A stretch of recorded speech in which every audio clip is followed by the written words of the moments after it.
વિદ્યાર્થી મિત્રો, ધર્મા એજ્યુકેશનમાં આપ સૌનું હાર્દિક સ્વાગત છે. મિત્રો, કરંટ અફેર્સની જે વીકલી સિરીઝ ચલાવીએ છીએ, જેમાં આજે આપણે 25 થી લઈ અને 31 ડિસેમ્બર સુધીની ચર્ચા કરવાની છે.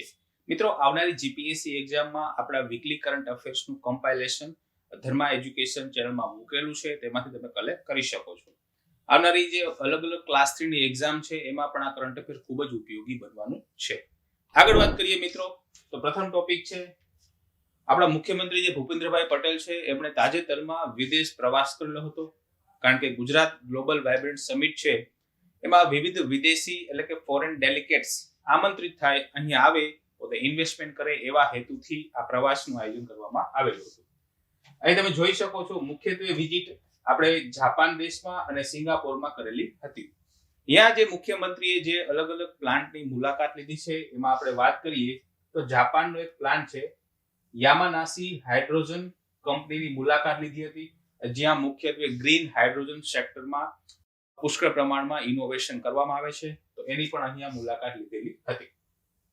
આ ઉપરાંત આપણે વાત કરીએ તો ભૂપેન્દ્રભાઈ પટેલની સાથે એક બીજું પણ મંત્રીમંડળ અથવા ગુજરાતના પ્રતિનિધિઓનું એક મંડળ સિંગાપોરની મુલાકાતે ગયું હતું. ત્યાં એમણે માઇક્રોન એસેમ્બલી અને એના રિલેટેડ જે કાંઈ પરીક્ષણ પ્લાન્ટ છે, એમની પણ મુલાકાત લીધેલી હતી. આ લોકો સાથે ખાસ ડીલ કરવામાં આવેલી છે કે તેઓ પોતાના જે પ્રતિનિધિઓ હોય છે એમને વાઇબ્રન્ટ ગુજરાત સમિટમાં પણ મોકલશે. ફ્રેન્ડ્સ, આગળ વધીએ. નેક્સ્ટ મુદ્દો છે, તાજેતરમાં જે કેન્યાના રાષ્ટ્રપતિ છે, એમણે ભારતની મુલાકાત લીધેલી હતી. તો કેન્યા અને ભારતના જે કાંઈ બાબતો ઉપર એમઓયુ કરવામાં આવેલા છે, સર્વસંમતિ સધાઈ છે, તેમની થોડીક અહીંયા વાત કરેલી છે. તો અહીંયા લખેલું છે કે કેન્યાના રાષ્ટ્રપતિ શ્રી વિલિયમ રૂટો, જેમણે તાજેતરમાં ભારતની મુલાકાત લીધેલી છે. મિત્રો, અહીંયા બંને દેશ વચ્ચે ખાસ કરીને કૃષિના ક્ષેત્રમાં આધુનિકીકરણ લાવવા માટેના ખાસ પ્રયાસો કરવામાં આવેલા છે. ભારત હંમેશા લાઇન ઓફ ક્રેડિટ સ્વરૂપે મદદ કરતું હોય છે, તો કેન્યાને પણ પોતાના કૃષિ ક્ષેત્રમાં આધુનિકીકરણ લાવવા માટે $250 મિલિયન ની મદદ કરવામાં આવેલી છે. આ ઉપરાંત બંને દેશો રમતગમત, શિક્ષણ અને ડિજિટલ સોલ્યુશન સહિતની જે કાંઈ અલગ અલગ સેક્ટર છે, એમાં પણ બંને દેશોએ હસ્તાક્ષર કરેલા છે અને આવનારા સમયમાં તેઓ આગળ વધવાના છે. આગળ વાત કરીએ હિન્દ મહાસાગરમાં, ખાસ કરીને હિન્દ મહાસાગરનું જે વ્યૂહાત્મક મહત્વ છે, એનો પણ બંને દેશો લાભ લઈ રહ્યા છે અને એના માટે એક સંયુક્ત વિઝન જાહેર કરવામાં આવેલું છે. આ સંયુક્ત વિઝન ઉપર પણ એટલે કે એના વિવિધ મુદ્દાઓ, એના જે દસ્તાવેજીકરણ છે, એનું પણ અનાવરણ કરવામાં આવેલું હતું. આ ઉપરાંત ભારતે ગયા વર્ષે પૂર્વ આફ્રિકન દેશમાં ગુમ થયેલા 2 ભારતીય નાગરિકોનો મુદ્દો પણ ઉઠાવ્યો હતો, જેમાં પણ કંઈક નિરાકરણ આપણને મળશે.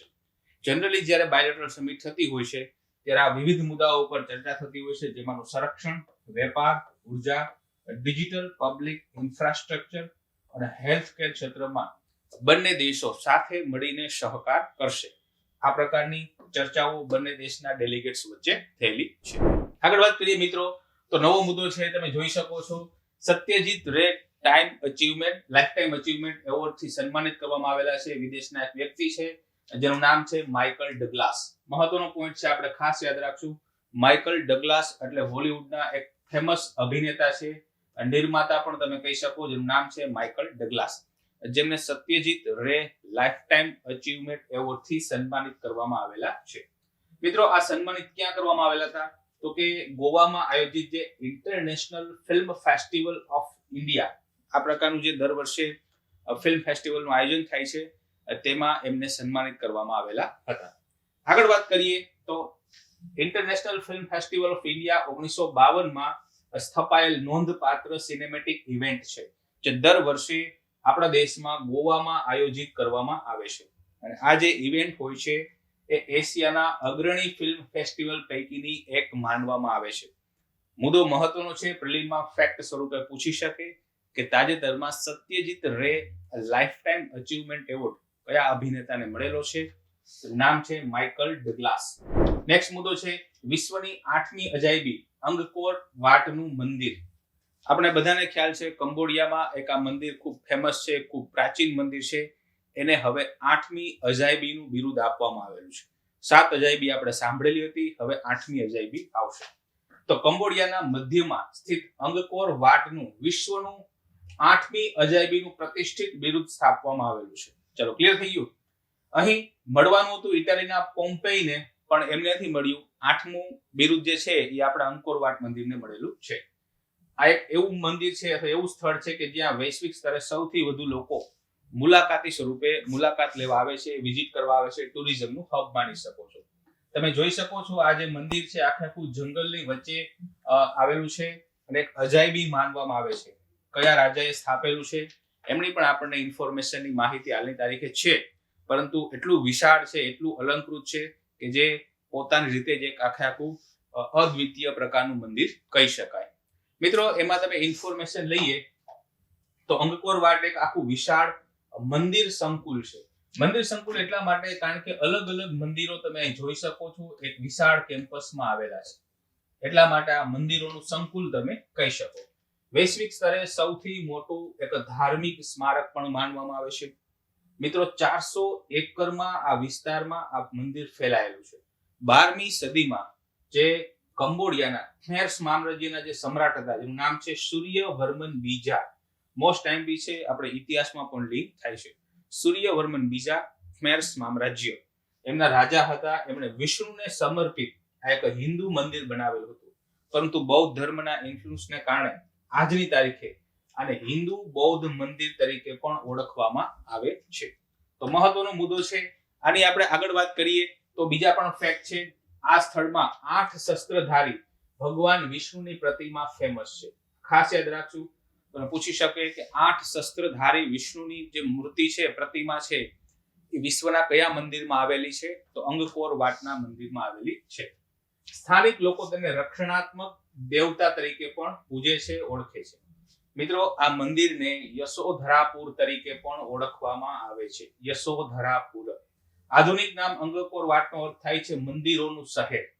આપણે ખ્યાલ છે ગુજરાતમાં પાલીતાણાને મંદિરોનું શહેર કહેવામાં આવે છે, એમ આ અંગકોર વાટ આખું મંદિરોનું સંકુલ છે, એટલા માટે તેમને પણ મંદિરોનું શહેર માનવામાં આવે છે.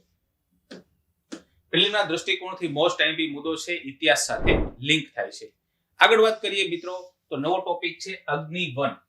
અગ્નિવનની આપણે ચર્ચા કરવાની છે. અગ્નિ શ્રેણીની એક કન્ટિનેન્ટલ બેલિસ્ટિક મિસાઇલ તમે કહી શકો. હાલાકી આ કન્ટિનેન્ટલ બેલિસ્ટિક મિસાઇલ નથી, માત્ર બેલિસ્ટિક મિસાઇલ છે. અગ્નિ 5 છે એ કન્ટિનેન્ટલ બેલિસ્ટિક મિસાઇલ છે. તો તાજેતરમાં ઓડિશાના જે એપીજે અબ્દુલ કલામ દ્વીપ જે છે, જે ખાસ કરીને ત્યાં મિસાઇલ લોન્ચિંગ સ્ટેશન આવેલા છે, આપણા વિવિધ મિસાઇલોનું પરીક્ષણ કરવામાં આવે છે, ત્યાંથી અગ્નિવનનું સફળતાપૂર્વક પ્રક્ષેપણ કરવામાં આવેલું છે. પ્રક્ષેપણનો મતલબ થાય છે લોન્ચિંગ. મિત્રો, અગ્નિવન છે ટૂંકા રેન્જની એટલે કે શોર્ટ રેન્જ બેલિસ્ટિક મિસાઇલ છે. બેલિસ્ટિક મિસાઇલનો મતલબ થાય છે કોઈ પણ મિસાઇલ પહેલા ઉપર જાય છે, પછી ગ્રેવિટેશનલ ફોર્સને કારણે એ ખૂબ જ ઝડપથી નીચે આવે છે અને ટાર્ગેટને ડિસ્ટ્રોય કરે છે. અગ્નિવન એક અગ્નિ શ્રેણીની જ મિસાઇલ માનવામાં આવે છે, એટલે ખાસ યાદ રાખજો. અગ્નિ 1, અગ્નિ 2, અગ્નિ 3, અગ્નિ 4 અને અગ્નિ 5 સુધીની શ્રેણીઓ આવી ગઈ છે. મિત્રો, અગ્નિવન એક single stage solid fuel missile છે, એટલે કે આમાં ઘન બળતણનો ઉપયોગ થાય છે. અહીંયા એક જ સ્ટેજ જોવામાં આવે છે, એક જ સ્ટેજ અંદર હોય છે, જેમાં 100% સોલિડ ફ્યુઅલનો ઉપયોગ કરવામાં આવેલો છે, જેની રેન્જ લગભગ 700 થી લઈ અને 1200 કિલોમીટર સુધીની માપવામાં આવે છે. 1000 કિલોગ્રામનું પેલોડનું વહન કરી શકે, વાયુધનું વહન કરી શકે એ પ્રકારની ક્ષમતા આ અગ્નિવન મિસાઇલમાં રહેલી છે. આગળ વાત કરીએ અગ્નિવન તો એક પરંપરાગત અને પરમાણુ બંને હથિયારો લઈ જવાની ક્ષમતા ધરાવે છે. આ ઉપરાંત સોલિડ ફ્યુઅલ પ્રોપલ્શન સિસ્ટમ તેની ઓપરેશનલ ફ્લેક્સિબિલિટી વધારે છે અને લોન્ચની તૈયારીનો સમય પણ ઘટાડે છે. મહત્વના મુદ્દાઓ છે. અગ્નિવનની જે ડેવલપમેન્ટ છે એ આપણી જે સંરક્ષણ ક્ષેત્રની મહત્વપૂર્ણ સંસ્થા DRDO દ્વારા ડેવલપ કરવામાં આવેલી છે. તો અગ્નિવન પણ અહીંયા પ્રિલિમના દ્રષ્ટિકોણથી મોસ્ટ આઈમ્પી મુદ્દો બની જાય છે. નેક્સ્ટ મુદ્દો છે મિત્રો અનુચ્છેદ 370. આપણે બધાને ખ્યાલ છે તાજેતરમાં અનુચ્છેદ 370 ને દૂર કરી દેવામાં આવેલો છે. જમ્મુ કાશ્મીરનો વિસ્તાર છે એને બે ભાગમાં વિભાજિત કરેલ છે. એક આવશે કાશ્મીર અને બીજો આવશે લદ્દાખ વાળો વિસ્તાર. તો અહીંયા એને લઈને મુદ્દો છે. આપણે ખ્યાલ છે સુપ્રીમ કોર્ટના 5 વરિષ્ઠ જજો દ્વારા આ ચુકાદો આપવામાં આવેલો છે, જેમાં સ્પષ્ટ કહી દીધું છે કે આર્ટિકલ 370 જે હટાવવામાં આવેલો છે એ બંધારણીય રીતે યોગ્ય છે. તો અહીંયા જે અલગ અલગ જજીસે જે તારણ આપેલા છે જે આપણને મેન્સમાં પણ કામ આવી શકે, જેની અહીં વાત કરવામાં આવી છે. મિત્રો, સુપ્રીમ કોર્ટના 5 ન્યાયાધીશની બંધારણીય બેન્ચે એવું ઠરાવ્યું છે કે 370 ની જોગવાઈ અસ્થાયી ધોરણે કરવામાં આવી હતી, મતલબ કે એને ગમે ત્યારે દૂર કરી શકાય, તો હવે આપણે દૂર કરી દીધી છે. બીજું, બંધારણનો અનુચ્છેદ 1 અને અનુચ્છેદ 370 માં સ્પષ્ટ કરવામાં આવ્યું હતું કે જમ્મુ કાશ્મીર ભારતનું અભિન્ન અંગ છે, તો બીજા રાજ્યોની માફક જ એને દરજ્જો મળવો જોઈએ. સુપ્રીમ કોર્ટે જણાવ્યું કે ભારતના બંધારણની તમામ જોગવાઈઓ જમ્મુ કાશ્મીરમાં લાગુ પડે છે અને ભારતનું બંધારણ જ સર્વોપરી છે, મતલબ કોઈ રાજ્યનું સેપરેટ બંધારણ હોઈ શકે નહીં. આ ઉપરાંત સુપ્રીમ કોર્ટે જણાવ્યું કે અનુચ્છેદ 370 અસ્થાયી હતો. જમ્મુ કાશ્મીરમાં યુદ્ધના કારણે તે વચગાળાની વ્યવસ્થા હતી જેને રદ કરવાની સત્તા રાષ્ટ્રપતિ પાસે રહેલી છે, અને આપણને ખાસ ખ્યાલ છે 370 જે હટાવી કલમ, એમાં રાષ્ટ્રપતિના ઓર્ડરની ભૂમિકા મહત્વની હતી. તો જે કાંઈ હવે નવો જે એક જમ્મુ કાશ્મીર પુનર્ગઠન અધિનિયમ આવ્યો છે એમાં કઈ કઈ મુખ્ય બાબતોની વાત કરવામાં આવેલી છે એની ચર્ચા કરીએ, કારણ કે અહીંયા પ્રિલિમના પ્રશ્નમાં ફેક્ટ આ રીતના પૂછી શકે, સ્ટેટમેન્ટ પૂછી શકે. મિત્રો, જમ્મુ કાશ્મીર પુનર્ગઠન જે બિલ છે 2019 ની, એમાં મહત્વની જોગવાઈ આ હતી, એમાં 2 કેન્દ્ર શાસિત પ્રદેશ બનશે, એક જમ્મુ કાશ્મીર અને બીજું લદ્દાખ. હાલાકી ખાસ યાદ રાખવાનું છે, લદ્દાખ કાયમી કેન્દ્ર શાસિત પ્રદેશ રહેવાનું છે અને જમ્મુ કાશ્મીરને રાજ્યનો દરજ્જો આપવાનો છે, પણ આ શોર્ટ ટર્મ માટેની જોગવાઈ છે. બીજું, બંનેમાં કેન્દ્ર શાસિત પ્રદેશ જમ્મુ કાશ્મીરમાં ખાસ વિધાનસભા હશે જેનો કાર્યકાળ 5 વર્ષનો રહેશે. જમ્મુ કાશ્મીર વિધાનસભામાં 107 બેઠક હશે જે વધારીને 114 સુધી કરી શકાશે, તો આટલી ફ્લેક્સિબિલિટી છે, 114 સુધી કરી શકાશે. લદ્દાખ માટે અલગ વિધાનસભાની જોગવાઈ કરવામાં આવી નથી. આપણને ખ્યાલ છે વર્તમાન સમયમાં દિલ્હી અને પુડુચેરી જ્યાં વિધાનસભા છે. હવે ત્રીજું જે જમ્મુ કાશ્મીર છે, જ્યાં સુધી કેન્દ્ર શાસિત પ્રદેશ છે ત્યાં સુધી એની પણ વિધાનસભાને ગણશું, પણ જ્યારે રાજ્ય બની જશે તો વળી પાછું કેન્દ્ર શાસિત પ્રદેશ એવા 2 જ હશે કે જ્યાં એની વિધાનસભા હશે. મિત્ર, આગળ વધીએ. લેહ વિસ્તાર અને કારગિલ જિલ્લાનો સમાવેશ કેન્દ્ર શાસિત પ્રદેશ લદ્દાખમાં થવાનો છે. ખાસ યાદ રાખશું, લેહ અને કારગિલ જે બંને પ્રાંત છે એ લદ્દાખમાં આવશે. જમ્મુ કાશ્મીરના અન્ય જિલ્લાઓ કેન્દ્ર શાસિત પ્રદેશ જમ્મુ અંતર્ગત રહેશે. એ તો ક્લિયર થઈ ગયું. જમ્મુ કાશ્મીર લોકસભાની વર્તમાન 6 બેઠકોમાંથી કેન્દ્ર શાસિત પ્રદેશ જમ્મુ કાશ્મીર માટે 5 અને લદ્દાખ માટે 1 બેઠક ફાળવવામાં આવેલી છે. તો લોકસભામાં વર્તમાન સમયમાં 5 જમ્મુ કાશ્મીરમાંથી આવશે અને 1 લદ્દાખવાળા વિસ્તારમાંથી સીટ આવશે. આ ઉપરાંત જાહેર આદેશ અને પોલીસ, આ 2 મહત્વનું છે. પબ્લિક ઓર્ડર એટલે કે લો એન્ડ ઓર્ડર અને પોલીસ, આ બંને મેટર કેન્દ્ર સરકાર પાસે રહેવાની છે. તો આ પ્રકારનું પુનર્ગઠન જમ્મુ કાશ્મીર બિલ હતો, ખરડો હતો, એમાં આ મહત્વની જોગવાઈઓ કરવામાં આવી હતી. મિત્રો, આગળ વાત કરીએ કે હવે આ 370 સમાપ્ત થઈ ગઈ તો જમ્મુ કાશ્મીરમાં શું નવા ચેન્જીસ આવશે, કઈ કઈ જોગવાઈઓ હશે જે પહેલા નહોતી. તો અહીંયા લખેલું છે કે 370 હટી ગઈ તો એની સાથે અનુચ્છેદ એટલે કે કલમ 35A પણ હટી જાય છે. મિત્રો, 35A જે કલમ હતી એ જમ્મુ કાશ્મીરના નાગરિકોને મળતા વિશેષ અધિકારો હતા, તો હવે વિશેષ અધિકારો અહીંયા સમાપ્ત થઈ જશે. બીજું, જમ્મુ કાશ્મીરનો હવે પોતાનો ધ્વજ રહેશે નહીં, ભારતનો જ રાષ્ટ્રધ્વજ હવે ત્યાં માન્ય રહેશે. બીજું, જમ્મુ કાશ્મીરમાં બહારના રાજ્યના કોઈ પણ લોકો ત્યાં વસાહત સ્થાપી શકશે, ત્યાં મિલકત ખરીદી પણ શકશે. 370 ના વિશેષ અધિકારો સમાપ્ત થયા છે. બાદ જમ્મુ કાશ્મીરના નાગરિકોને અન્ય નાગરિકોની જેમ જ ફક્ત ભારતના નાગરિક ગણવામાં આવશે, અન્ય કોઈ એવા વિશેષ અધિકાર આપવામાં આવશે નહીં. મિત્રો, જમ્મુ કાશ્મીરમાં પણ હવેથી શેડ્યુલ કાસ્ટ અને શેડ્યુલ ટ્રાઇબને અનામતનો લાભ મળશે. બહુ મહત્વની બાબત છે. મિત્રો, અનુચ્છેદ 356 જમ્મુ કાશ્મીર રાજ્યમાં અપવાદો વિના લાગુ પડશે. આપણને ખ્યાલ છે કે પહેલા રાષ્ટ્રપતિ શાસન લાગતું તો જમ્મુ કાશ્મીરની વિધાનસભાની પરવાનગી જોઈએ. સૌથી પહેલા ત્યાં એઝ અ રાજ્યપાલ છે એ રાષ્ટ્રપતિ શાસનની લાગતું હોય છે. પછીના સમયગાળામાં રાષ્ટ્રપતિ પોતાના અંતર્ગત કાયદાઓ કારોબારીના ન્યાય અંતર્ગત ઘડતા હોય છે. પણ હવે બીજા રાજ્યોની માફક જ સીધું જ રાષ્ટ્રપતિ શાસન લાગુ થઈ જશે. મહત્વની બાબત છે મિત્રો અહીંયા. હવેથી ભારતનું સંપૂર્ણ બંધારણ કોઈ પણ પ્રાંતના અપવાદો વિના સીધું જમ્મુ કાશ્મીરમાં લાગુ થશે. મિત્રો, આરટીઆઈ કાયદો પણ ત્યાં લાગુ થશે અને એના વિધાનસભાનો સમયગાળો હવેથી 5 વર્ષ જ રહેશે. મતલબ કે બીજા જે રાજ્યો છે એના જેવી જ બધી બાબતો અહીંયા લાગુ પડી જશે. એક્સ્ટ્રા ઇન્ફોર્મેશનની વાત કરીએ તો મૂળભૂત અધિકારો અને અન્ય નાગરિકોની જેમ જ એને મળશે. તમને ખ્યાલ હોય તો જમ્મુ કાશ્મીરના લોકો માટે મૂળભૂત અધિકારો નહોતા અત્યાર સુધી, એના માટે અલગ જોગવાઈ હતી. હવે બધા જ મૂળભૂત અધિકારો એમને મળવા પાત્ર છે. મિત્રો, ત્યાંના લોકો અને બહારના લોકો સંપત્તિ પણ ખરીદી શકશે. બીજું, અન્ય રાજ્યના જે નિવાસી લોકો હોય જમ્મુ કાશ્મીરમાં જાહેર ક્ષેત્રમાં રોજગારી પણ મેળવી શકશે. તમે પણ જાહેર ક્ષેત્રની યાની જે સ્ટેટ પબ્લિક કમિશન હોય એની એક્ઝામ કન્ડક્ટ થાય તમે પણ એલિજિબલ બની શકો છો અન્ય રાજ્યોની માફક. મિત્રો, અહીંયા 360 અંતર્ગત નાણાકીય કટોકટી પણ લાગુ થશે અને હવેથી રાજ્યપાલને બદલે ઉપરાજ્યપાલ અહીંયા રહેશે. તો આ પ્રકારની તમામ જોગવાઈઓ જે છે એ આર્ટિકલ 370 દૂર કરવાથી લાગુ થઈ જશે. નેક્સ્ટ મુદ્દો મિત્રો તમે જોઈ શકો છો, એક મિલિટરી એક્સરસાઇઝ છે જેનું નામ છે સૂર્ય કિરણ. સૂર્ય કિરણ શબ્દ આવે એટલે ભારત અને નેપાળ વચ્ચેની એક મિલિટરી કવાયત છે, ખાસ આપણે યાદ રાખશું.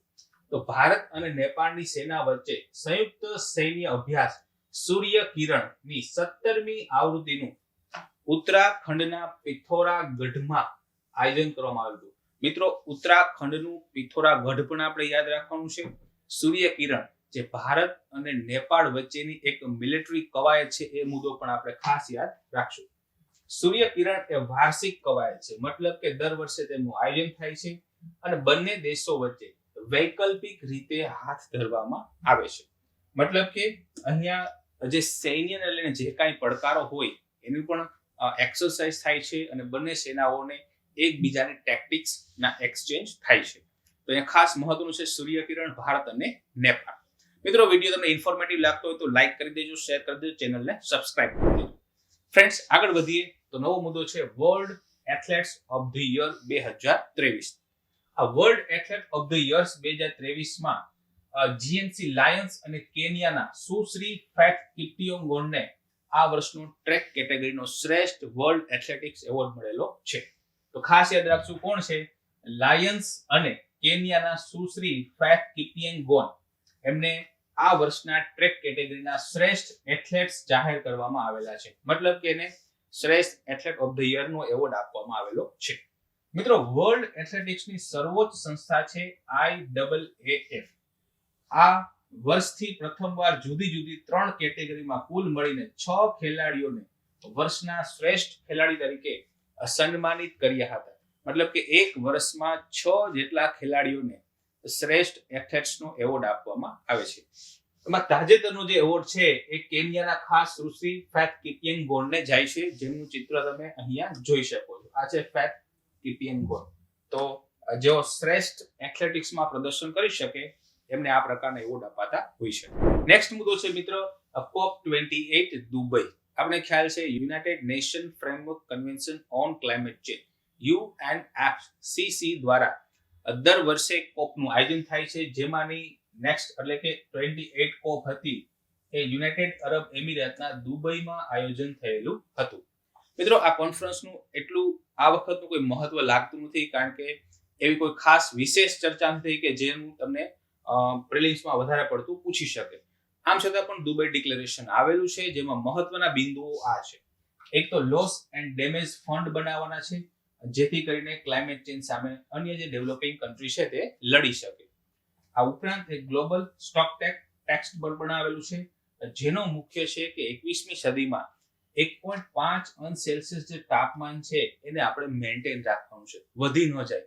એના માટેના જે કાંઈ પગલાઓ છે એ ગ્લોબલ સ્ટોક ટેક્સ અંતર્ગત રહેશે. અને દરેક દેશના જે કાંઈ INDC ગોલ નક્કી કરેલા છે એમનું પણ અહીંયા સમયાંતરે 5 વર્ષે મૂલ્યાંકન કરવામાં આવશે. આ ઉપરાંત એક કોલ ટ્રાન્ઝિશન એક્સેલરેટર ની પણ ભૂમિકા રહેશે. એક આ પ્રકારનો પણ વર્ડ યુઝ કરેલો છે, જેનો મતલબ એવો થાય છે કે કોપમાં જેટલા પણ દેશો છે એ સમયાંતરે કોલના ઉપયોગને ફેઝ વાઇઝ ઘટાડશે, એટલે કે કાર્બનનું ઉત્સર્જન ઘટાડશે. આ ઉપરાંત એક ચેમ્પ પ્રતિબદ્ધતા પર પણ હસ્તાક્ષર કરેલા છે, તે પણ CO2 ઉત્સર્જનના ઘટાડવા માટે છે. અને એક લીડ IT 2.0 ઉપર પણ કન્ક્લુઝન આવેલું છે, એમના માટે પણ ચર્ચાઓ થયેલી છે. તો જ્યારે આવા શબ્દ આવે તો એ આ વખતના COP28 નું કન્ક્લુઝન છે અથવા તો ડિક્લેરેશન છે, ખાસ આપણે યાદ રાખશું. આગળ વાત કરીએ મિત્રો COP28 ની, તો એક મહત્વનો મુદ્દોની ચર્ચા થઈ હતી, જે કંઈક જળવાયુ પરિવર્તન છે એના વિરુદ્ધ બધા દેશો સાથે મળીને લડશે. એગ્રીકલ્ચરમાં જે મિથેનનું ઉત્સર્જન થાય છે એને પણ ઘટાડવામાં આવશે. આ ઉપરાંત જે આપણા કન્વેન્શનલ ફ્યુલ છે જેમ કે પેટ્રોલ, ડીઝલ, કોલસો, એમણે પણ એનો ઉપયોગ ઘટાડવાનો છે અને રિન્યુએબલ એનર્જીનું વિશેષ ઇનોવેશન લાવી અને એનો વ્યાપ વધારવાનો છે. હાલાકી કોપ છે શું, તો કે UNFCCC ની એક બેઠક છે જેમાં UNFCCC ના જેટલા પણ સભ્ય દેશો હોય એ દર વર્ષે ભેગા થતા હોય છે, મળતા હોય છે. UNFCCC નું ફૂલ ફોર્મ થાય છે United nation framework convention on climate change. મિત્રો આની જે રચના છે 1992 ની જે રાયો ડી જેનેરિયોની જે શિખર સમિટ છે એમાં કરવામાં આવેલી હતી. કોપના અધ્યક્ષપદ સંયુક્ત રાષ્ટ્રના 5 પ્રદેશો વચ્ચે ફરતા હોય છે. એ 5 પ્રદેશો ક્યાં છે? એક આફ્રિકા, એશિયા, લેટિન અમેરિકા અને કેરેબિયન કન્ટ્રીઝ, મધ્ય અને પૂર્વ યુરોપ અને પશ્ચિમ યુરોપ. કોપની પ્રથમ બેઠક વર્ષ 1995 માં યોજાઈ હતી અને આ બેઠક હતી જર્મનીના બર્લિન શહેરમાં. કયા શહેરમાં હતી? કોપની પહેલી બેઠક બર્લિનમાં હતી. કોપ બેઠક દર વર્ષે મળે છે, ખાસ આપણે યાદ રાખશું. કોપનું અહીંયા ફૂલ ફોર્મ થાય છે કોન્ફરન્સ ઓફ પાર્ટી. તો આ મુદ્દો છે મહત્વનો છે, પ્રિલિમમાં આવશે. નેક્સ્ટ વાત કરીએ ક્લાઇમેટ ચેન્જ પરફોર્મન્સ ઇન્ડેક્સ 2023. મિત્રો આ ઇન્ડેક્સમાં ભારતનો ક્રમ 8મો આવ્યો છે, ખાસ આપણે યાદ રાખશું.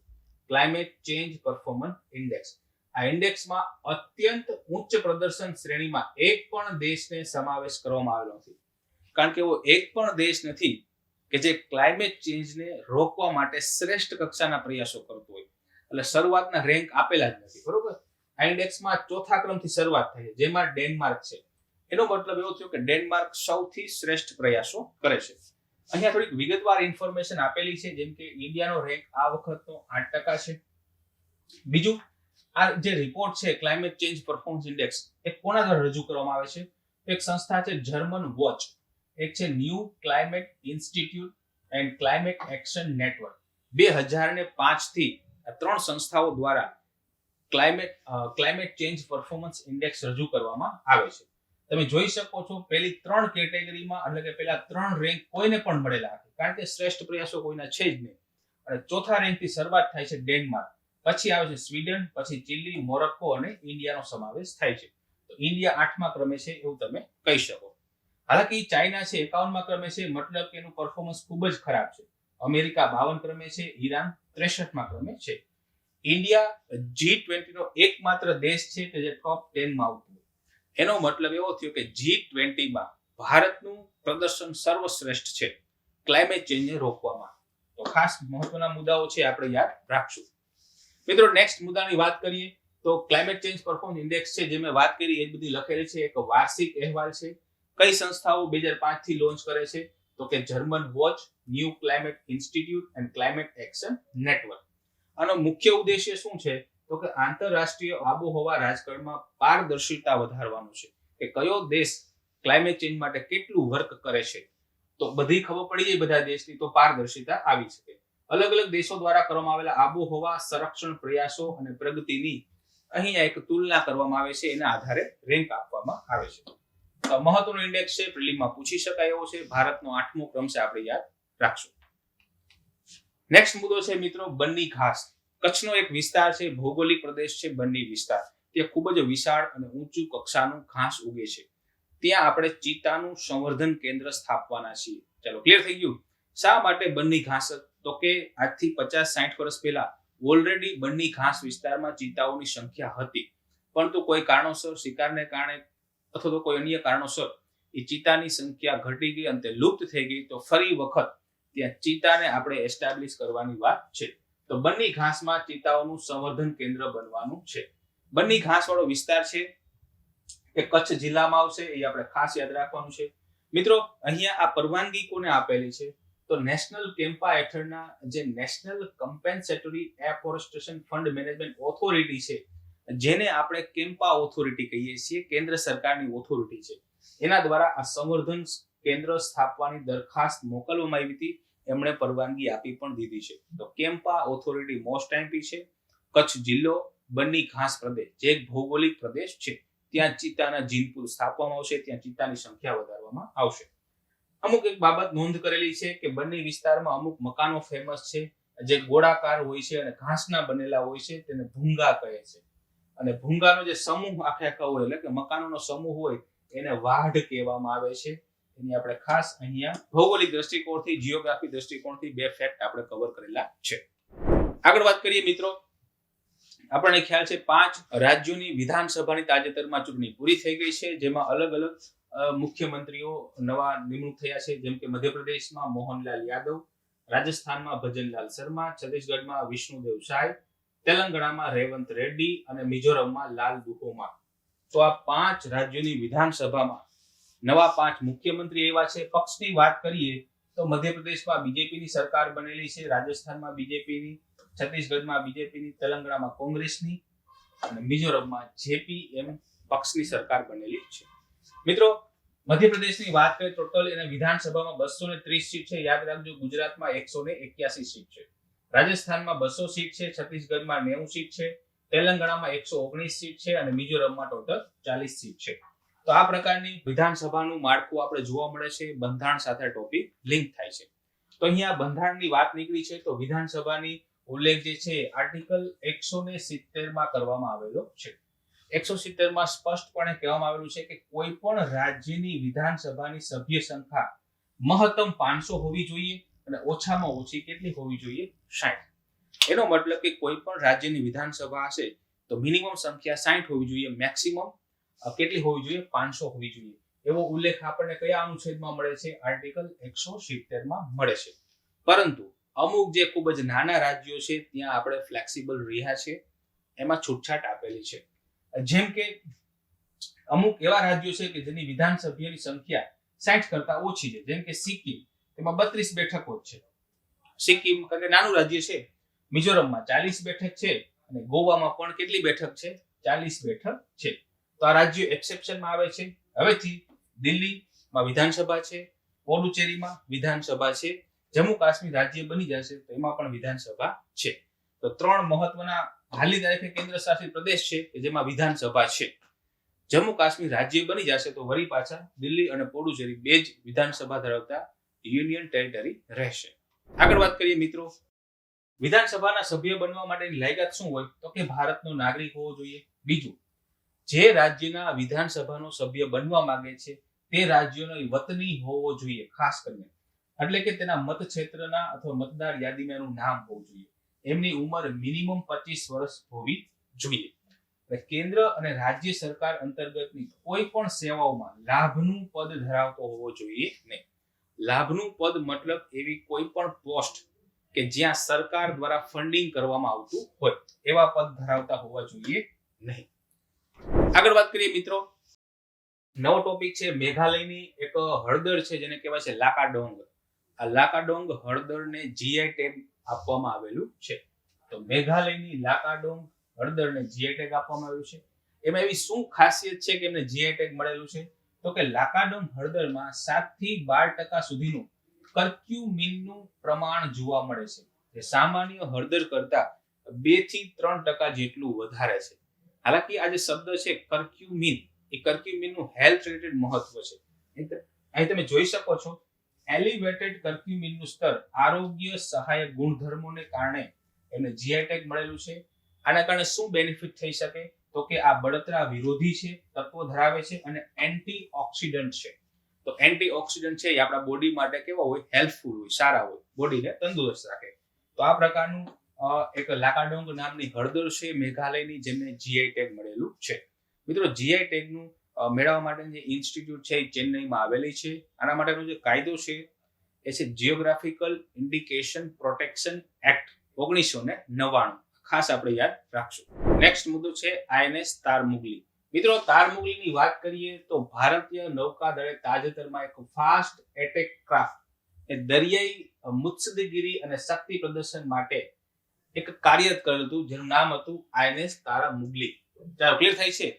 આ શિપ છે એ થોડું જૂનું છે કારણ કે આ જહાજને ભારતીય નૌકાદળમાં 2006 સુધી સક્રિય સેવામાં ભાગ ભજવતું હતું. ત્યારે એનું નામ હતું આઈએનએસ તિલાનચાન, જે ફ્રિગેટ ક્લાસ ફ્રિગેટ તરીકે સામેલ કરવામાં આવ્યું હતું. પરંતુ ત્યારબાદ હિન્દ મહાસાગર પ્રદેશમાં એટલે કે ઇન્ડિયન ઓશિયન રિજિયનમાં રાજદ્વારી આઉટરીચના ભાગરૂપે વર્ષ 2006 માં ભારતની માલદીવ નેશનલ ડિફેન્સ ફોર્સને ભેટ આપ્યું હતું. તેનો ઇતિહાસ થોડો જટિલ છે, આપણે ખાસ યાદ રાખશું. આઈએનએસ તાર મુગલી મતલબ કે પહેલા આપણા 2006 સુધી ભારતની નેવીમાં કાર્યરત હતું, પછી આપણે ઇન્ડિયન ઓશનમાં પણ ઇન્સ્ટોલ કરેલું હતું, ત્યારે તિલાનચાન તરીકે ઓળખાતું હતું, અને આપણે માલદીવ નેશનલ ડિફેન્સ ફોર્સને પણ આપણે ભેટ આપવામાં આવેલું હતું. મિત્રો, આ તાર મુગલીની આપણે વિશેષ વાત કરીએ તો આ જહાજ 2023 માં ભારતીય નૌકાદળને પરત કરવામાં આવ્યું હતું. ચલો, ક્લિયર થાય છે? આ જહાજ એમટીયુ એન્જિન, નવીનતમ સંદેશાવ્યવહાર સાધનો અને અદ્યતન રડાર સિસ્ટમથી સજ્જ છે અને ભારતના પૂર્વ કિનારે દરિયાકાંઠાની દેખરેખ અને સુરક્ષા વ્યાપકપણે થઈ શકે એ માટેના હેતુથી ઉપયોગમાં લેવામાં આવે છે. આ જહાજનું નામ તાર મુગલી દ્વીપ પરથી રાખવામાં આવેલું છે અને આ તાર મુગલી દ્વીપ છે એ અંદમાન નિકોબારનો ભાગ છે. આ પ્રકારનું જે જહાજ છે જેને આપણે પ્રિલિમના દ્રષ્ટિકોણથી યાદ રાખશું. નેક્સ્ટ મુદ્દો છે મિત્રો આઈએનએસ સંધ્યાક. તમે એનું ચિત્ર અહીં જોઈ શકો છો. એક સંધ્યાક નામ છે, પોતે જ વિધ્વંસક હોય, ફૂલ તાકાતવર હોય એવું બતાવે છે. મિત્રો, આ જે છે the Garden Reach Shipbuilders and Engineers, જેને GRAC શોર્ટમાં કહેવાય છે, આ કંપની છે. આ દેશની સંરક્ષણ અને દરિયાઈ શક્તિને ઉત્તેજન આપવા ભારતનું અત્યાર સુધીનું સૌથી મોટું સર્વેક્ષણ જહાજ આઈએનએસ સંધ્યાક ભારતીય નૌકાદળને પહોંચાડ્યું છે. મતલબ કે the Garden Reach Shipbuilders Engineers નામની જે કંપની છે એને આ આઈએનએસ સંધ્યાક બનાવેલું છે અને ભારતની નેવીને આપેલું છે. વિશાળ કક્ષાનું સર્વેક્ષણ જહાજ છે.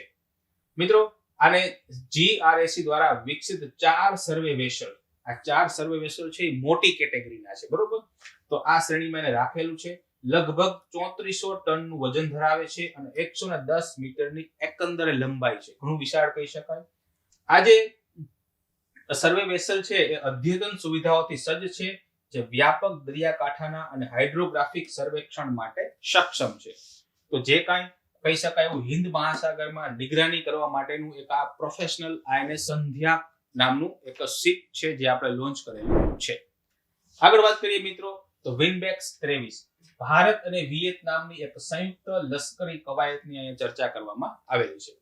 મિત્રો, ભારતીય સશસ્ત્ર દળોની ટુકડી સંયુક્ત લશ્કરી કવાયત વિનબેક્સ 23 ની ચોથી આવૃત્તિ માટે વિયેતનામના હનોઈ ખાતે પહોંચી હતી. મતલબ કે આ પોઈન્ટ યાદ રાખવાનું છે, વિયેતનામનું જે કેપિટલ છે એ હનોઈ છે. આ હનોઈ ખાતે ભારત અને વિયેતનામની સંયુક્ત લશ્કરી કવાયત કરવામાં આવી હતી, એટલે કે કોએક્ઝિસ્ટ કહી શકાય, જોઈન્ટ એક્સરસાઇઝ કહી શકાય. વિનબેક્સ એ ભારત અને વિયેતનામ વચ્ચેની સંયુક્ત લશ્કરી કવાયત છે જે વર્ષ 2018 થી બંને દેશ વચ્ચે વૈકલ્પિક રીતે હાથ ધરવામાં આવે છે. વિનબેક્સ 2023 11 ડિસેમ્બર થી 21 ડિસેમ્બર 2023 સુધી આયોજિત થઈ હતી. પ્રિલિમ માટે 2 પોઈન્ટ યાદ રાખવાના છે. વિનબેક શબ્દ આવતો વિયેતનામ અને ઇન્ડિયા, ખાસ સંયુક્ત લશ્કરી કવાયત છે, મતલબ કે ઇન્ડિયન આર્મીની મતલબ આર્મી બેઝની કવાયત છે. કઈ જગ્યાએ થઈ હતી? તો કે વિયેતનામના હનોઈ ખાતે. નવો મુદ્દો તમે જોઈ શકો છો, GPAI સમિટ, આર્ટિફિશિયલ ઇન્ટેલિજન્સને લઈને આ મુદ્દો છે મિત્રો.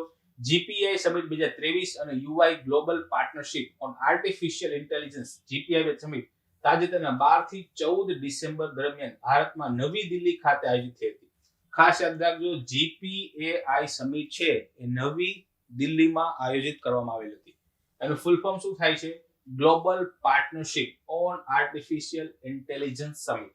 આ સમિટનું ઉદ્ઘાટન આપણા માનનીય વડાપ્રધાન શ્રી નરેન્દ્રભાઈ મોદીએ કરેલું હતું. GPAI સમિટનું 2024 નું અધ્યક્ષ ભારત છે. ખાસ આપણે યાદ રાખશું, અધ્યક્ષ કોણ છે? ભારત છે 2024 નું. મિત્રો, ભારતના વડાપ્રધાન શ્રી નરેન્દ્રભાઈ મોદીએ રાષ્ટ્રીય AI પોર્ટલની પણ ચર્ચા કરી હતી. આ સમિટમાં આર્ટિફિશિયલ ઇન્ટેલિજન્સ પોર્ટલની પણ ચર્ચા કરવામાં આવી હતી. આ ઉપરાંત એક એરાવેટ પહેલ એટલે કે એરાવત જે ઇનિશિયેટિવ છે એને પણ પ્રકાશિત કરવામાં આવેલું હતું અને ઊંડા તથા નકલી તકનીકીના સંભવિત દુરુપયોગ અંગે ચિંતા વ્યક્ત કરી હતી. આપણે ખ્યાલ છે આર્ટિફિશિયલ બેઝડ જે પ્રમોટ થઈ રહ્યું છે ડીપફેક અથવા આર્ટિફિશિયલ ઇન્ટેલિજન્સના કેવા પડકારો છે, આ બધી જ ચિંતાઓ GPAI ગ્લોબલ સમિટમાં ચર્ચા કરવામાં આવેલી હતી. તમે જોઈ શકો છો આનું કદ કેવડું છે આ સમિટનું. આમાં ટોટલ GPAI 24 જેટલા મેમ્બરોએ ભાગ લીધો હતો. 150 પ્લસ એમિનન્ટ સ્પીકરે ભાગ લીધો હતો. આ ઉપરાંત 30 કરતા પણ વધારે ટેકનોલોજી સેશનનું આયોજન કરવામાં આવેલું હતું અને 150+ સ્ટાર્ટઅપ્સ અહીંયા આવેલા હતા. તો નરેન્દ્ર મોદીએ આ global partnership on artificial intelligence summit 2023 નું આયોજન કરેલું હતું. મિત્રો આ ક્વેશ્ચન તમને જે ભાષાનું પેપર છે એમાં પણ પૂછાઈ શકે કોઈ ફોર્મેટ સ્વરૂપે, તો એ પણ આપણે યાદ રાખશું. આગળ વાત કરીએ તો જીપીઆઈ ન્યૂ દિલ્હી ડિક્લેરેશન શું છે, આનું કન્ક્લુઝન શું આવ્યું, તો આ એક માનવીય ગૌરવ, માનવીય અધિકાર અને લોકશાહી મૂલ્યોને જાળવી રાખવાની પ્રતિબદ્ધતાને પુષ્ટિ કરી. આ ઉપરાંત એઆઈમાં વિશ્વાસ, પારદર્શિતા, જવાબદારી અને સમાવેશને પ્રોત્સાહન આપવા મહત્વના મુદ્દાઓ પર પણ ભાર આપવામાં આવેલો હતો. United nation sustainable development goal અને વૈશ્વિક પડકારોનો સામનો કરવા માટે એઆઈ કેટલું સંભવિત છે, એનું પોટેન્શિયલ કેટલું છે, એવા મુદ્દાઓ પર પણ અહીંયા ધ્યાન આપવામાં આવેલું છે. આ ઉપરાંત ડિજિટલ જાહેર માલ સામાનની વહેંચણી માટે વૈશ્વિક ડિજિટલ પબ્લિક ઇન્ફ્રાસ્ટ્રક્ચર રિપોઝિટરી ની પણ અહીંયા સ્થાપના કરવાની વાત કરવામાં આવેલી છે, જેને GDPIR તરીકે ઓળખાશે. મિત્રો આ ઉપરાંત આ ઘોષણા આર્ટિફિશિયલ ઇન્ટેલિજન્સ સંશોધન, નવીનતા અને નીતિ પર આંતરરાષ્ટ્રીય સહયોગ અને સંકલનને પણ પ્રોત્સાહિત કરશે. કારણ કે તમે જોઈ શકો છો અહીંયા 26 જેટલા દેશો ભાગ લીધો હતો. તો બધા દેશો વચ્ચે વિચારોનું એક્સચેન્જ થશે અને આર્ટિફિશિયલ ઇન્ટેલિજન્સનો આવનારા સમયમાં મહત્વનો કઈ રીતના ઉપયોગ લઈ શકાય એવા હેતુથી આખી સમિટનું આયોજન કરવામાં આવેલું. નેક્સ્ટ મુદ્દો છે મિત્રો એ જીપીઆઈ છે શું ખરેખર, તો કે global partnership on artificial intelligence. આ એક બહુવિધ એક સંગઠન છે, ગ્રુપ છે, એક પહેલ છે. તે માનવ અધિકારો અને મૂળભૂત લોકશાહી સંબંધો સાથે સુસંગત એઆઈ ના નૈતિક ઉપયોગ અને પ્રગતિને પ્રોત્સાહન આપવા માટે શરૂ કરવામાં આવેલો સહિયારો પ્રોજેક્ટ છે એવું તમે કહી શકો. 15 સભ્ય દેશો સાથે શરૂ થયેલું જીપીઆઈ આજે 29 સભ્ય દેશોનું જોડાણ વિકસાવ્યું છે. 29 સભ્ય દેશો છે જે ન્યૂ દિલ્હીમાં ભેગા થયા હતા. તેમાં Bharat, United states, UK, France, Japan, Canada જેવા મોટા વિકસિત કહી શકાય એવા દેશો પણ આ સંગઠનના આ ગ્રુપના ભાગીદાર છે. તો આર્ટિફિશિયલ ઇન્ટેલિજન્સ એટલે 21મી સદીનું બહુ મોટું ઇન્વેન્શન કહી શકાય. એનું સંભવિત પડકારો પણ આપણે જાણવા જરૂરી બની જાય છે. એટલા માટે હવે આ પ્રકારની સમિટોનું આયોજન સતત ક્યાંક ને ક્યાંક શહેરોમાં થતું રહે છે. આગળ વાત કરીએ મિત્રો, નવો મુદ્દો છે બારાકુડા. આ ભારતની પહેલી એવી બોટ છે કે સૌર ઉર્જા અથવા સૌર ઇલેક્ટ્રિક બોટ થી સંચાલિત છે. મતલબ કે સૂર્ય ઉર્જાનો પણ ઉપયોગ કરવામાં આવશે, ઇલેક્ટ્રિસિટીમાં રૂપાંતર કરવામાં આવશે. તો સૌર ઇલેક્ટ્રિક બોટ, તમે એનું એક ડાયાગ્રામ અથવા તો ચિત્ર અહીં જોઈ શકો છો. આ પ્રકારની સૌર ઇલેક્ટ્રિક ભારતની પહેલી બોટ છે, નામ છે બારાકુડા. અહીં જોઈએ તો ભારતની સૌથી ઝડપી સૌર ઇલેક્ટ્રિક બોટ બારાકુડા કેરળમાં લોન્ચ કરવામાં આવી છે. કેરળનું કયા સ્થળમાં? અલપુઝા ધામ, અલપુઝામાં લોન્ચ કરવામાં આવેલી છે. બારાકુડા લોન્ચિંગ એ ઇકો ફ્રેન્ડલી મેરીટાઈમ ટ્રાન્સપોર્ટેશનનું એક મહત્વપૂર્ણ પગલું કહી શકાય. આવનારા સમયમાં બીજી બોટ પણ આપણે ઇલેક્ટ્રિફાઈ કરી શકીએ. આ બોટ મઝગાવ ડોક શિપ બિલ્ડર્સ, એક કંપની છે મઝગાવ ડોક શિપ બિલ્ડર્સ જે શિપ બિલ્ડિંગનું કામ કરે છે, એના દ્વારા પ્લસ નવર્લ્ડ દ્વારા વિકસાવવામાં આવેલી છે. બારાકુડાનું નામ ઝડપી લાંબી માછલીના નામ પરથી રાખવામાં આવ્યું છે, જે ખાસ કરીને કેરળના દરિયા કિનારે વિશેષ જોવા મળે છે. આ બોટ 12.5 નોટની સ્પીડે ગતિ કરી શકે છે, એટલે કે આશરે 23 કિલોમીટરની સ્પીડે આ બોટ ગતિ કરી શકે છે. તો બારાકુડા બોટ ભારતની પહેલી સૌર ઇલેક્ટ્રિક બોટ છે, આપણે ખાસ યાદ રાખશું. મિત્રો નેક્સ્ટ મુદ્દો છે ધરોઈ ડેમ, જેને ગુજરાત સરકારે નક્કી કર્યું છે કે બેસ્ટ વિશ્વ કક્ષાનું પ્રવાસન સ્થળ તરીકે ડેવલપ કરવાનું છે. ધરોઈ ડેમ આપણે ખ્યાલ છે મહેસાણાનું જે ધરોઈ ગામ છે કે જ્યાં સાબરમતી નદી ઉપર આ પ્રકારનો એક બંધ બાંધવામાં આવેલો છે, જેને આપણે ધરોઈ ડેમ કહીએ છીએ. તો શું અહીંયા ડેવલપ કરશે? તો કે આ એક વિશ્વ સ્તરીય પ્રવાસન સ્થળ અને તીર્થ સ્થળ તરીકે વિકસાવવાનો ટાર્ગેટ છે. અહીંયા મિત્રો એની આસપાસના આવેલા વડનગર, તારંગા, અંબાજી, રાણકી વાવ જેવા અગ્રણી સ્થળોને 90 કિલોમીટરની ત્રિજ્યામાં જોડી અને ધરોઈ ડેમને પ્રવાસન કેન્દ્રમાં રૂપાંતરિત કરવાનો ટાર્ગેટ છે. મિત્રો ધરોઈ રિજિયનનો આ વિકાસ પ્રોજેક્ટ અંદાજે 1100 કરોડનો છે. 1100 કરોડ અહીંયા ખર્ચવામાં આવશે અને બેસ્ટ કક્ષાનું એક પ્રવાસન ધામ બનાવવામાં આવશે. આ પ્રોજેક્ટમાં સૂચિત રોડ નેટવર્ક્સના ઉદ્ઘાટન તબક્કા દરમિયાન એડવેન્ચર ડ્રાઈવ રોડ અને ટર્મિનલ રોડને લગતી ઓપરેશનલ વિગતો પૂરી પાડવામાં આવેલી હતી કે ભાઈ કયા પ્રકારનું ડેવલપમેન્ટ થશે એને લઈને પણ વિગતો પૂરી પાડવામાં આવેલી છે. મિત્રો ધરોઈ ડેમ એક ગ્રેવિટી ડેમ છે જે સાબરમતી નદી ઉપર બાંધવામાં આવેલો છે. મહેસાણા જિલ્લાના ધરોઈ ગામ ખાતે આવેલો છે. તો નેક્સ્ટ આપણું જે ટુરિઝમ હબ બનવાનું છે એ આવશે ધરોઈ.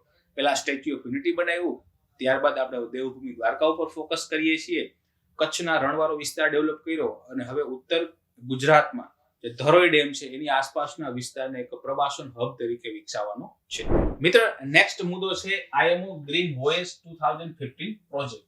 મિત્રો, આ પ્રોજેક્ટ માટે ભારતને અગ્રણી દેશ તરીકે માન્યતા આપવામાં આવેલ છે, કારણ કે આ મરીટાઈમ ઓર્ગેનિઝમની વાત કરે છે, ઇન્ટરનેશનલ મરીટાઈમ ઓર્ગેનાઇઝેશન એની વાત કરે છે. આનો હેતુ શું છે?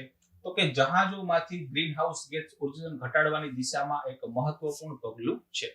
મિત્રો, આ જે ગ્રીન વોયેજ 2015 પ્રોજેક્ટ છે એ નોર્વે સરકાર અને ઇન્ટરનેશનલ મરીટાઈમ ઓર્ગેનાઇઝેશન વચ્ચે 2019માં શરૂ કરવામાં આવેલો હતો. ભારત પણ હવે આ પ્રોજેક્ટમાં ભાગીદાર છે, જેનો ઉદ્દેશ્ય છે શિપિંગ ઉદ્યોગોને ઓછા કાર્બન ભવિષ્યમાં પરિવર્તિત કરવો. એટલે કે શિપિંગ ઉદ્યોગોમાંથી કાર્બન ડાયોક્સાઇડનું ઉત્સર્જન ઘટવું જોઈએ. મિત્રો, પ્રારંભિક આઈએમઓ વ્યૂહરચના 2008ના સ્તરની તુલનામાં 2050 સુધીમાં કુલ વાર્ષિક ગ્રીન હાઉસ ગેસ ઉત્સર્જનને ઓછામાં ઓછા 50% સુધી ઘટાડવાનું સ્પષ્ટ વિઝન, સ્પષ્ટ ટાર્ગેટ અહીંયા મૂકેલો છે. ખાસ યાદ રાખવાનું છે, 2050 સુધીમાં 50% સુધી કાર્બન ડાયોક્સાઇડનું ઉત્સર્જન ઘટાડવાનું છે. ગ્રીન વોયેજ 2015 પ્રોજેક્ટ 12 દેશોમાં ચાલી રહ્યો છે, એ પણ આપણે ખાસ યાદ રાખશું. તો મહત્વના મુદ્દાઓની ચર્ચા અહીંયા પૂર્ણ થાય છે. જો તમને આ વિડીયો ઇન્ફોર્મેટિવ લાગ્યો હોય તો વિડીયો લાઈક કરો, શેર કરો, ચેનલને અત્યારે જ સબસ્ક્રાઇબ કરો. તમને વિડીયો કેવો લાગ્યો તમે કોમેન્ટ પણ કરી શકો છો. ખૂબ ખૂબ આભાર.